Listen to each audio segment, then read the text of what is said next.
going on, everybody? It's your buddy, it's your pal Spaz, Phoenix, the YWC Reality Check, here with some post-King and Queen of the Ring thoughts. Now, this is not going to be anything close to an in-depth review, because that's not really what we're doing here.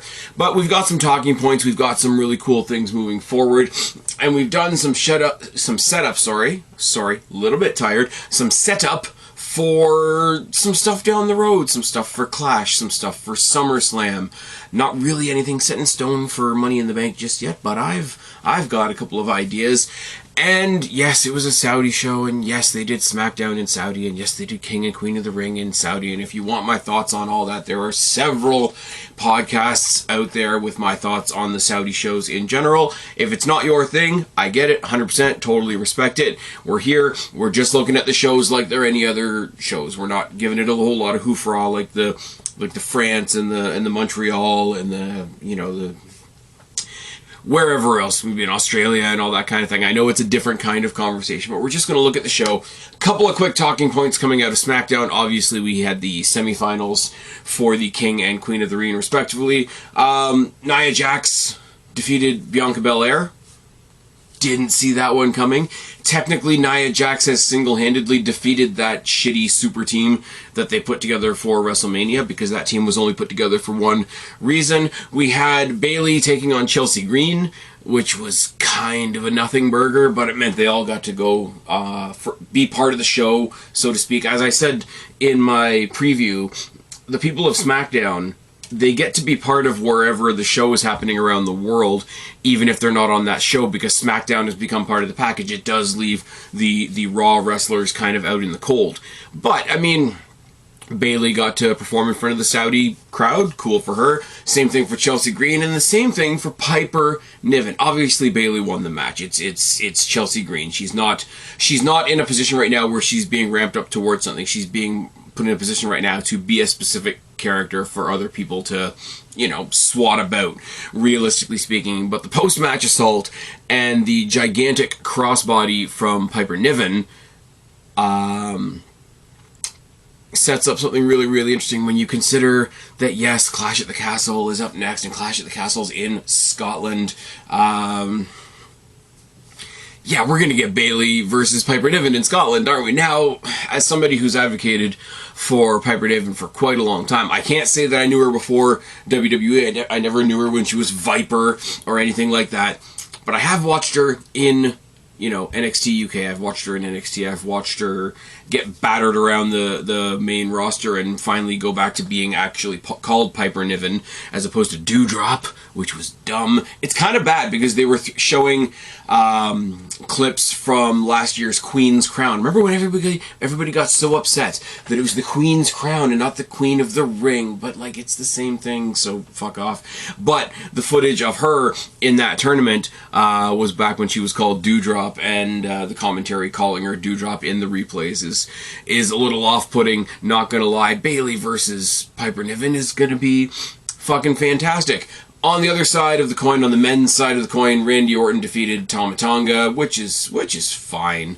It absolutely is. Tonga Loa was apparently not there. I think in real life they said he had visa issues. In the storyline they said, oh, he's such a dangerous person, his police record wouldn't let him in Saudi Arabia, which I thought was a nice, neat little touch on it. I think Paul Heyman made the announcement before it actually became public knowledge, so, from a storyline perspective, that totally made sense, but it was still Solo Sikoa and Tama Tonga at the end of the day after Randy Orton got the win, doing the double teams and stuff, and the save was made by KO, so not that KO had a match or anything, but he got to make his return in Saudi. I'm pretty sure he was there to back up his buddy Sami Zayn, who was there the next night, and they support each other that way. But KO made his return in Saudi.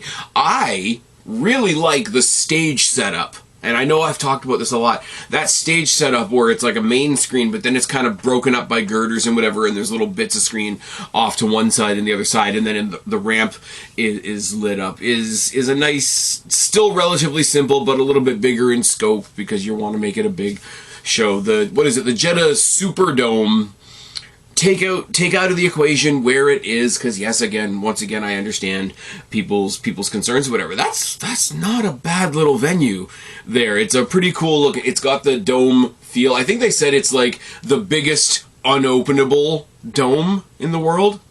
I don't know why that's the very, very narrow and specific statistic they were going for, but they've got it, so good for them. So Jax moves on, Orton moves on. We get a tease of a competitor for Bayley, and Kevin Owens returns. All said, not bad for a pre-taped Saudi Arabia edition of SmackDown. But getting into the show proper, the way Jax went over Bianca was because of the injury that Bianca Belair's had since the first round that she actually decided to sell for once. Good for her, Wrestling 101. But also, in the previous round, she had lost by disqualification to Jade Cargill with the whole thing where her kid got yelled at and all that kind of thing. So they both still have a problem. They're both still pissed off and whatnot. Candice and Indy on SmackDown were mocking Bianca for being injured, mocking Jade for just not being in the thing anymore. And Jade went and made herself a tag team title defense for the show. It got put on the kickoff. People went all off about this, and there's two things to say about this, right? Do I think these tag team championships should be on the main card? Of course they should. Do I think Candice and Indy are two of the ones absolutely being left in the dust when it comes to WWE's women's division? WWE's women's division is head and shoulders better than the Mud Show. Come at me and get a block and prove yourself how wrong you are. But it doesn't mean that they're perfect. There are people that are being led astray and set aside. Candice and Indy are two of the top runners for that. Should they be on a pay-per-view? Yes. The only time I think either one of them gets on a pay-per-view is when it's the Royal Rumble or where there's some kind of like a four-way or a multi-person or a battle royal or something like that. That needs to change. We need an actual story for Candice and Indy. But them being basically fodder for Jade and Bianca on the kickoff wasn't too bad. And I mean, Jade's brand new and she's already killing it.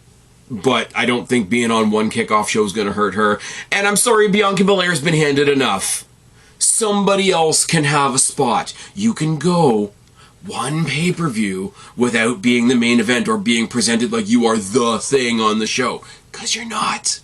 Because you're not. Your match was announced the night before. It was the last minute. It's like Tony Khan throwing on the buy-in matches. They might be good, but if it took this long for us to get the match, and it was thrown together because neither one of them made their way through the tournament. So I would love to see, once again, I would love to see the titles look better. I would love to see Candice and Indy put in a more prominent spot, but this was 5 or 10 minutes to squash Candice and Indy, was it not? Jade Cargill, Bianca Belair, as I've said before, the gulf between the two of them and me being absolutely on the Jade Cargill bandwagon continues. She's fantastic. They've worked out a tag team finisher, so good for them, I suppose. They were dressed like a tag team, which is a criticism that I have for a lot of teams, not just them. If you're going to be a tag team, you got to at least somewhat look alike. You don't have to be twins. You don't have to wear identical outfits. I'm not saying anything like that. But, come in together. Have one Tron. Have similar team get-ups. Now, you can dress separately if you got separate matches. They both had separate matches in the Queen of the Ring tournament. Absolutely fine. But if you're in a tag team title defense, come out and present yourself like a tag team. It's not a huge thing. It's not the end of the world, but it is. If you're as big a star as Jade Cargill is and Bianca Belair pretends to be, then you need to pay attention to the details. Obviously, they killed Candice and Indy. It was fine. Cool to see them get at least some form of pay-per-view platform, and the titles were at least on the card. Now, if you add all this up, if you add this match, the Women's Championship match, the Queen of the Ring final, you've got 8 women on this card, and tonight there's an AEW card in the good old US of A that does not have the cloud of being a Saudi show on it, that has, half as many. Half as many women on the AEW card tonight as there is from the Saudi Arabia show last night. So that trend continues as well. Starting off the card proper, we started with Liv Morgan defeating Becky Lynch. This was really cool. I love the fact that Liv Morgan's getting a platform. I like the fact that they went with Becky Lynch so that Liv Morgan could defeat somebody rather than just scrambling out at the end of a battle royal that could have been won by like 20 different people. Putting the belt on Becky so that Becky could be the one to lose to Liv Morgan was good. Like, you see, Liv Morgan isn't an NXT call-up by any stretch of the imagination, but she does feel like a call-up in the sense of she's finally being made to feel like a big deal. She cashed in Money in the Bank to win the SmackDown Championship off of Ronda Rousey, and they didn't make a big enough deal of that. They made her very much look like a fluke. And as I've said before, if WWE knew what an absolute cunt Ronda Rousey was going to turn into, then I wish they would have made Liv Morgan a much bigger deal. Oh, yes. So this is the first time that she's felt like, you know, she's invested character-wise. They've built up a story for a long time. Now that story revolves around Rhea Ripley, which I'm going to get to in a second. But, you know, focused, determined. Yes, she's being a brat. Yes, she's being obnoxious. She is a heel, and she's doing it in the right way, where she comes off a little bit crazy. And yes, I know we don't like crazy chick characters in wrestling because there's no crazy women out there in real life. Amber Heard doesn't exist, you know, shitting in people's beds and such. I think she was great in this. I think the fact that she stepped up her in-ring game, and the commentary did an awesome job of pointing that out. The fact that she's adopted this modified Rings of Saturn that she tried to do to Becky Lynch, which makes sense in two ways. You know, you want to hit something new that Becky Lynch hasn't seen before, but also you want to have something that can be taken away by Becky Lynch's move, which also works on the arms. You're not going to be able to lock in that Rings of Saturn if Becky fucks up your arm. Decent, cool little storytelling thing right there. But what happened? What happened before this match was on the kickoff, of all people, it was Dominic Mysterio who showed up face-to-face with Liv Morgan, basically letting her know that, you're not going to get Mommy's title tonight, which is cool. It's an interesting thing to play with. It's like, who is Judgment Day more mad at? Like, if Liv Morgan hadn't been the one to injure Rhea Ripley, who would Judgment Day be more mad at? Becky Lynch that got Rhea's belt without beating her, or the person that beats Becky Lynch and thinks they're the champion because Becky Lynch would sort of be considered a pay-for champion? But you throw into the mix that Liv Morgan is the one that injured Rhea Ripley, so, okay, Becky Lynch was a placeholder. She could be called an interim if we were in another company, but we're not. The interim title holder can hold that title, and then Rhea Ripley can come back and say, you know, you didn't beat me at WrestleMania, you didn't really beat me for that, I deserve my title, you know, my shot to get my championship back, and that'd be fine. Liv Morgan, who did the injuring, now holding that hood ornament of a championship, is a really cool story. And Judgment Day costing Becky that title makes for what is really hard to do, in the sense of triple threat matches are leaned on way too much. I've made the joke that NXT used a triple threat match to set up another triple threat match, and then the very next night Dynamite copied them by doing a triple threat match that set up another triple threat match that we're going to see later on tonight. I'll be pirating that because Tony Khan doesn't get my money. Oh yes. But it's very, very hard to build up a triple threat match that actually has stakes. But in this case, if you follow all the relationships between all these three women, you've got Liv Morgan that was taken out by Rhea Ripley. Rhea Ripley that was taken out by Liv Morgan. Rhea Ripley that never lost her championship. Becky Lynch that had to carry a belt that she never won. Becky Lynch who's mad at Rhea Ripley because she wasn't able to defeat her at WrestleMania. Rhea Ripley who's mad at Becky Lynch for holding a title that's not really hers. Liv Morgan, who had to go after Becky Lynch to get Rhea's championship. Becky Lynch, who's now mad at the Judgment Day for costing her that title that Judgment Day probably thinks she never would have had, but also they don't want Liv Morgan to have because she's the one that took out Rhea Ripley in the first place. It is the most perfect scenario for a triple threat match that you can possibly have.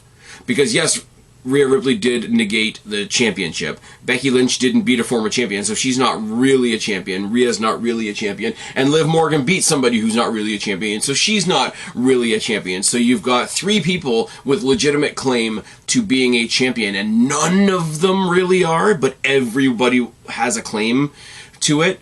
If we get to SummerSlam, or maybe it's going to be longer than SummerSlam, who knows, But whenever we get it, when Rhea Ripley comes back from her injury, which is way more important than any wrestling storyline, you know, you want Rhea Ripley to be back and in a good place and stuff like that. This is probably the perfect triple threat match. Rhea Ripley, Liv Morgan, Becky Lynch. And I know, especially tonight, considering tonight's AEW night, and people are wishing and hoping and dreaming and praying and casting stones in the water and sacrificing, you know, bugs to the lizard gods, that Becky Lynch is actually leaving WWE and that Rebecca Quinn may be All Elite. Hate to tell you, that shit ain't gonna happen. That shit ain't gonna happen. Quick shout out to Delexman as well, who pointed out on social media in the past 24 hours or so that Sasha Banks has been cleared since December. Just didn't feel like wrestling. But she's the greatest ever. Yeah, Paige's neck would have something to say about that. Let's move quickly on. I thought this was really good. Becky Lynch playing off the frustration. Becky Lynch reaming Dominic Mysterio in the back and then announcing very angrily to Byron Saxton that she will be getting her rematch tomorrow night on Raw, which will tell us a lot of things. If Liv Morgan somehow injures Becky Lynch on Raw, why is my phone beeping? Why is this a thing? And Becky Lynch can go on the break that she was supposed to go on after WrestleMania until the Rhea Ripley thing happened, then Liv Morgan has a really cool chance to have a new rivalry with a new person, and I would probably suggest the one on the Raw roster that looks up to Becky Lynch, who created a bond with her in NXT, who, you know, her fellow countrymen, etc. If you do Liv Morgan and Lyra Valkyria to get us over the hump until Becky Lynch and Rhea Ripley come back, that could be a lot of fun. Because that's two, and I said it in the preview, Lyra Valkyria is new to the main roster completely, and Liv Morgan is kind of new to being actually in the position that she deserves to be in. So let that play out for a little bit. Let it play out over Clash at the Castle. Let it play out over Money in the Bank. I'm going to be there. It's fine. I'm a little bit biased. But, like, at one of those shows, Becky Lynch comes back. At the other one of those shows, Rhea Ripley comes back. And by the time we get to SummerSlam, they've fucked with each other so much that, you know, Adam Pearce comes out and says, "It's official! We're holding the belt in abeyance, and the three of you can fight over it at Survivor Series." I think that would be a lot of fun. Make it a cool stipulation. Put the three of them in a cage. Have the three of them in a ladder match. I know there are very, very, very silly people out there that say there's too many ladder matches in wrestling. There's never too many ladders in wrestling. There's 2 different pay-per-views based on ladders because ladder matches are kind of popular. It's fine. Give me Liv Morgan, Rhea Ripley, Becky Lynch somewhere down the road. In the meantime and in between time, strap the rocket to Lyra Valkyria because she is also awesome. Now, next match, Sami in Saudi Arabia getting the huge response, having the huge emotional moment that he's had for the second time now, which is always awesome.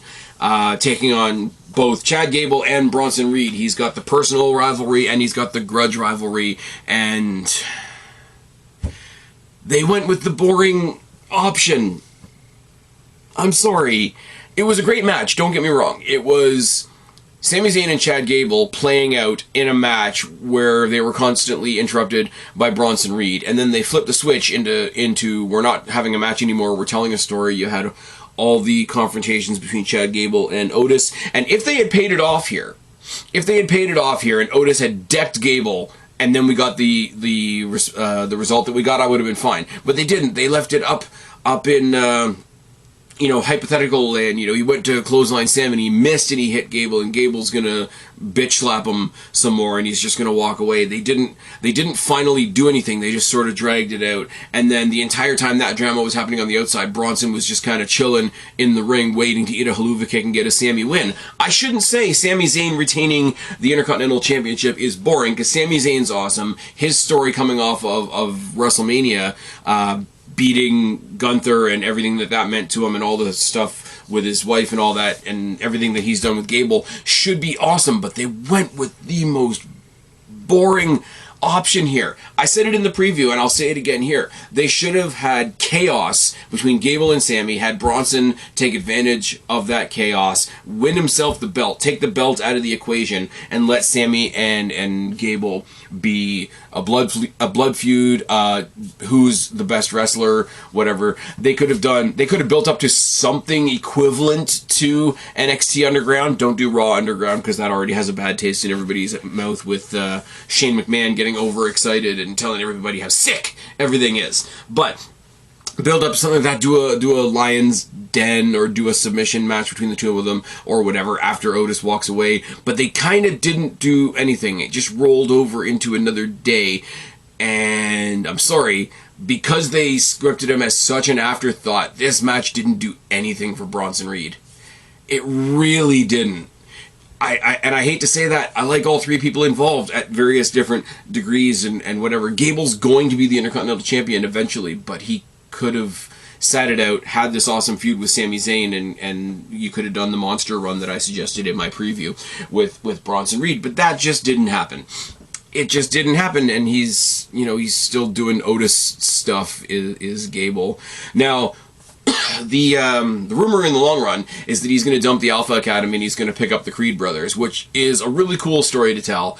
And if he dumps the Alpha Academy, the friendship now that's between Ivy Nile and Maxine Dupree becomes the cool story, because if he picks up the Creeds and the Creeds decide to be assholes, does Ivy Nile go with them? I don't even necessarily think that's a guarantee, but an entirely jock faction run by Chad Gable, who's at his most Shorty G energy at the moment, would be a lot of fun. This needed to do something else for me, and it didn't. I'm not going to lie. Great match. They didn't do anything bad. They just didn't do anything spectacular. Nia Jax versus Lyra Valkyria for the Queen of the Ring was really cool. Nice showcase of Lyra in a very different scenario where she has to deal with this monster, and Nia Jax just continues to truck her a lot. Lyra didn't get squashed by any... I mean, at the end she literally got squashed, but I'm trying not to say that. She held her own. She did a lot of cool stuff. She did a lot of the I'm the smaller person in the match, I have to outsmart the monster type of stuff. She went for what would have been a powerbomb off the top of the top turnbuckle with Nia Jax up there. And from that powerbomb position, Jax shifts her weight and sits straight down on Lyra, who's standing. So it's a sit-down takedown in the corner. And I don't know if I'm the only one, but when I was watching that, my only thought was, man, if they miss this by an inch, she's cracking her head off all three of those turnbuckles. I don't want to think like that. As I say, you don't want to have another, Sasha Banks and Paige situation. You don't want to have somebody injured in the corner. But, hell, I can say this. Even Nia Jax isn't that reckless. I thought this ending for the, oh, fuck, she's dead, somebody get the spatula element of it was really good. And, hate to say it, I'm getting on board with Nia Jax too. Not saying she's great. I'm getting on board with her in a very ironic, sarcastic sense. She's entertaining. She's really entertaining on social media. People told me to check her out on social media, and she's pretty fun there as well. Again, I'll say what I said when last time I spoke to Jake. The bullshit that people are throwing at her, talking about how she's an abusive person in real life because she yelled at Jade Cargill's kid, which was clearly a planned thing, and the kid was into it. Like, you guys are being such assholes. You're making me take Nia Jax's side, and as I say, I don't have anything against Jade Cargill, but that whole, super group, and we're all together and we all know why, we're just not saying why group that got together for WrestleMania, all three of them got taken out by Nia Jax in various degrees. She took out Naomi because it's Naomi. She took out Jade Cargill by outsmarting her and getting her to disqualify herself. And she took out Bianca Belair because Bianca Belair finally decided what selling is and decided to sell the leg that everybody's worked on for 3 weeks. So I don't think it was a particularly good group because it was put together for, let's just say, identity politics reasons, but she killed all three of them in 3 respective weeks, and I think that's pretty fucking awesome. I wish it had been Lyra Valkyria, I wish it had been Tiffany Stratton, I wish it had been a lot of different people, but they gave it to Nia in the same way that they gave the streak to Brock Lesnar. It's sort of like, well, if people are going to be mad at her, they're mad at this person already, so we might as well. Triple H was in the ring. Here's what I've seen all day today. Oh, Triple H making it all about him, making the whole wrestling world bow to him. Triple H isn't making himself the focal point of a storyline. He's coming out to congratulate people, and that's about it. And they made a point of, oh, he made Nia Jax kneel to him. And then they made some vague reference of, oh, I bet he wants a fucking blowjob or something like that. Literally step outside your bubble. Watch Game of Thrones. Watch Braveheart. Watch, I don't know, Reign of Fire. Watch anything on TV, in movies, in cartoons, anything with a royal theme to it. When there's a new king, when there's a new queen, you know, you kneel down, you get crowned, you rise as king or you rise as queen. That's the iconography of the whole king and queen thing. Please stop making it about your weird, hateful obsession of Triple H just because his company is beating yours. It's getting sad. It's getting pathetic. You're telling on yourselves. Stop it. Thanks for coming to my TED Talk. Gunther versus Orton was entertaining to me because it was an old school, slow down, grab a headlock type of match. Orton, with injuries both real and imagined, I would assume, with injuries both real and storyline, sold through the whole match. The way he bumped and bowed and arched his back and twitched his, you know, everything to sell that, like, he was putting his all into it, but Gunther was also taking all of it, was really good. And the fact that he took bumps and moves and submission maneuvers really awkwardly in the match that made the match look more painful. It wasn't rocket science or anything like that, but, you know, if you fall, or you fall just a bit crooked and you think, oh, that would have fucked up your hip more than normal, or that would have, like, really jammed your leg because you look like you've landed it the wrong way or whatever like that. Orton sold a guy that was hurting already and then had to face Gunther, which has, like, final boss implications, no disrespect to The Rock, and he did it well. And Orton is, whether you like him or not, Orton is one of the biggest names that they still have on their roster.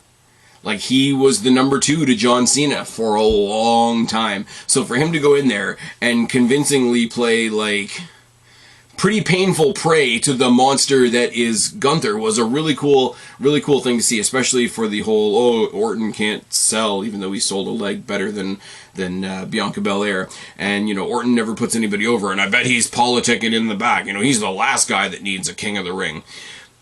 But if they had crowned him, I'm not saying I wanted them to crown him either. If they had crowned him, it would have elevated the status of King of the Ring, if that makes any sense whatsoever. But Gunther won. Gunther won with a really... I don't know what this pin was, because it was really awkward and kind of all over the place, and it looked like he legitimately knew that Orton was hurt and was trying to pin him in a way that wouldn't hurt him anymore, but also there was about 1,000,000 miles between Orton's left shoulder and the mat, and nobody saw it, and Triple H acknowledged it right after the match in a .com exclusive where he said, hey, you know what, I couldn't call that when it was happening because I was out there to present the winner with the crown and all that kind of thing, but I've been back, I've seen it, I'm sure Orton's seen it, I'm sure Gunther's seen it. The kind of wrestler that Orton is, he's gonna want to avenge that, and the kind of wrestler that Gunther is, he's not gonna want an asterisk next to his King of the Ring win, but then he reinforced that while there's a mistake involved, the referee's decision is final. Gunther will go to SummerSlam and get a shot at the World Championship. Now, here's where things get really, really interesting. Because we know that the King and Queen of the Ring are getting title shots at SummerSlam. There's other pay-per-views before SummerSlam.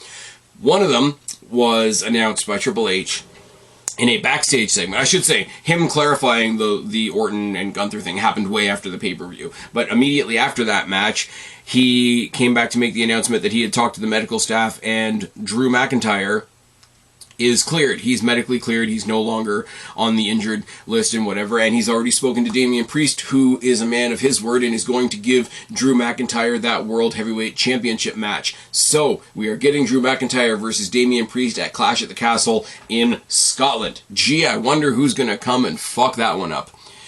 But we've got Drew and Priest at Clash at the Castle. And then I mean, Money in the Bank is in the middle there as well, so that could fuck everything up. But right now we have Drew and Priest at Clash at the Castle. The winner of that then has to go on and knows that they have to defend that title against Gunther at SummerSlam.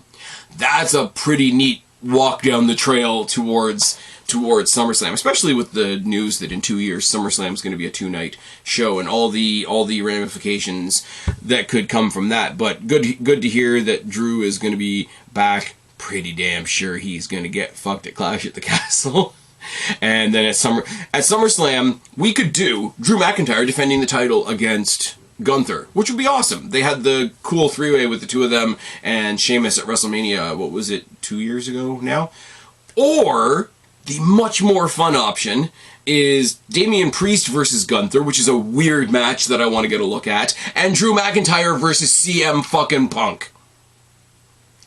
Oh yes. Oh yes. It's gonna be good. Gonna be good. And on the other side of the coin, we've now got, with the Queen of the Ring established as well, we've got a mini feud on the horizon for Bayley with Piper Niven, which is a very, very cool setup for, in the long run, you get her at her and Nia Jax at SummerSlam as well, because again, you can't lose either way, whichever way you go with that, because if they do Piper Niven, which they probably will, if they do Bayley Piper Niven at Clash at the Castle, that's a lot of fun. She's from Scotland. She can be the hometown hero, you know, situational babyface for the night type of thing, and put up a really good fight, and Bayley can look really, really strong against a monster opponent, which will set her up to have momentum against another monster opponent in Nia Jax. Or you can do the shocking thing in Scotland and give the hometown girl the win, and then you have Piper Niven versus Nia Jax at SummerSlam. And I'm sorry, Godzilla versus King Kong, that match could be fun as shit. It won't be 5 stars in the Tokyo Dome, brother. I'll tell you that one for free, but it could be a lot of fun. Oh yes, and then we got Cody Rhodes versus Logan Paul, which was, I'm sorry, way better than it had any right to be. The huge spot where he stops to get the prime and the weird drone camera does the 360 shot of him. I'm doing hand motions even though this is an audio platform, I know. But they do the 360 shot around him before he dives through Cody on the table. And of all people, the AEW fans are coming out and complaining about a spot where somebody just stupidly waits on the outside of the ring for an aerial maneuver to happen. Once again, you're telling on yourself. Now, where it gets really cool is Cody Rhodes at one point could have won this match by countout, and he didn't. And after that, he ended up getting his ass kicked a little bit.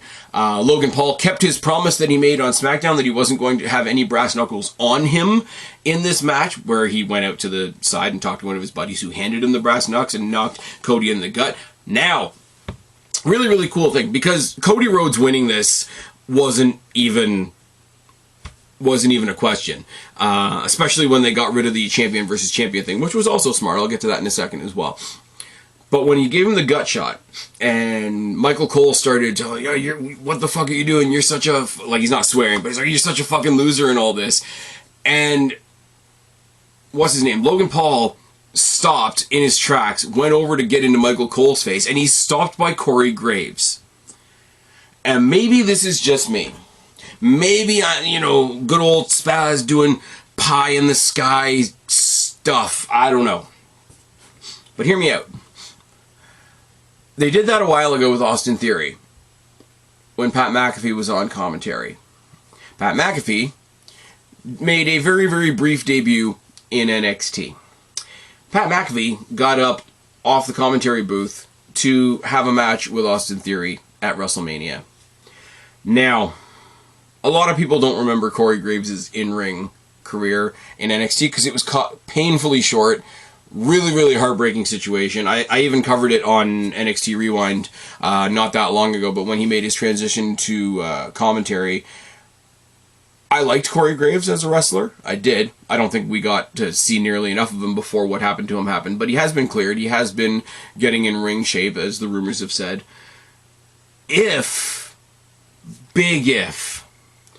this leads to a Corey Graves even once getting back in the ring, and you get Corey Graves versus Logan Paul at, say, SummerSlam, because it's in Logan Paul's hometown, I think that would be really cool. What could be even cooler about that is, you know, Corey Graves could say, "Oh, I'm gonna lay out a challenge to Logan Paul. I'm gonna get myself cleared. I'm gonna challenge this guy because you know, you shouldn't be getting in the commentators' faces and all that kind of thing." Logan Paul, because he's the champion, could say, "You don't just get to like walk up and be a #1 contender. What is this, AEW?" So Corey Graves has to prove himself. So you give Corey Graves a reason to have 5 or 6 matches leading up to SummerSlam, see how he feels about being back in the ring, and see if him getting his hands on Logan Paul at SummerSlam in his hometown for the U.S. Championship is maybe more than just a one-off. I'm totally dreaming with that. I'm aware. Fully aware. Corey Graves is a fucking amazing commentator, by the way. I don't want to say pull him away from commentary because he's bad at commentary, because he's not. He's really fucking good, and he's way better than a lot of people give him credit for. He's already like Michael Cole in the sense of nobody really wants to give him credit for the good job that he does. If Logan Paul is the gateway to get Corey Graves back in the ring, I think that's fucking fantastic. Do I think it's going to happen? Probably not. I hope it does. The last thing I came up here and said, I hope they do something, and I thought it was pie in the sky stuff, was I said with Jake a couple weeks ago, why don't they do a 2-night SummerSlam in Wembley Stadium for no particular reason, off the top of my head. It's not in Wembley. But in 2 years, they are giving us a 2-night SummerSlam. So I'm putting it out there in the ether right now. Corey Graves, Logan Paul, U.S. title at SummerSlam. Let's fucking go. But this match, it absolutely came to what it was going to come to. Cody Rhodes hits 3 crossroads, you get the win, and he gets to celebrate for a long-ass time in the ring afterwards. And there wasn't any Bloodline story on the show because none of the Bloodline members were on the show. There was no real... This was not the introduction of Jacob Fatu. This was not even the Bloodline in full force because they didn't have Tonga Loa because of the visa stuff. We did not get the debut of the Wyatt Six, which was heavily, heavily rumored. But if you want my thoughts on the Wyatt Six and what I'm already thinking before they've even debuted, go back and listen to the preview. I think the last 5 minutes or so I told you in great detail what I think about the Wyatt Six and how we should receive them, no matter how good or bad we think it is, because there's bigger things at play. This was a pretty fun show, not gonna lie. The women's tag match thrown on at the last minute. I mean, it was just an exhibition. It was just Jade and Bianca being like, hey, look at us, we're fucking awesome. But it was Candice and Indy got to be part of an international show, even if it was on the kickoff. Liv, Becky, and Rhea Ripley when she comes back. I'm already excited about that triple threat match, and I think we're a couple months away from it. Sami Zayn, Chad Gable, that story sort of hit a rut in this show. I hope they pick it back up. But, as I say, WWE right now has me in a spot where I can say, look, they hit a bump tonight. They're going to pick it back up. So, still staying positive with that, even though I acknowledge that it wasn't exactly the greatest night for that story. Jax versus Lyra Valkyria. I mean, Jax literally squashed Lyra Valkyria without Lyra feeling like she's been squashed. So, great showing from her. Kick me in the face. I'm starting to find Nia Jax really entertaining. Doesn't mean I'm saying she's great. I'm just saying she's entertaining. Gunther versus Orton has left us all kinds of open opportunities. I do think, because Triple H did hint at a Gunther-Orton rematch, but they're both on separate shows at the moment, I do think you're going to have a situation where Cody Rhodes, who's the champion on SmackDown, goes to Orton, who is his mentor and also the guy on SmackDown, and says, hey, if you had beaten Gunther, then you would have had a shot at me at SummerSlam. You didn't exactly lose. Why don't we just do it? The character that he is, I can very much see that happening, and you don't need much more build than that for a currently face versus currently face Cody versus Orton thing to happen at SummerSlam, and I wouldn't mind seeing it. The history's there. I remember Legacy. I remember Dashing and Deranged and Stardust and all the different tag teams with Damian Sandow and Drew McINTYre, back when Drew McINTYre was a babyface with a babyface. Yeah, close the loop on that story. I don't think you need to justify that. You can just do that. The big news dropped from Triple H that we're going to get Drew versus Priest at Clash at the Castle.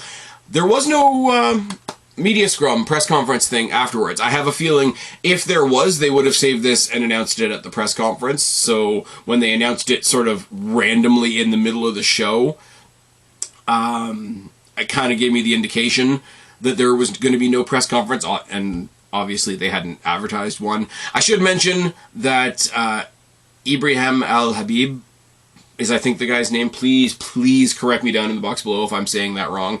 The comedian that was at the last Saudi show did trip up Logan Paul at one point to keep him from further cheating in the match when the referee was down at one point.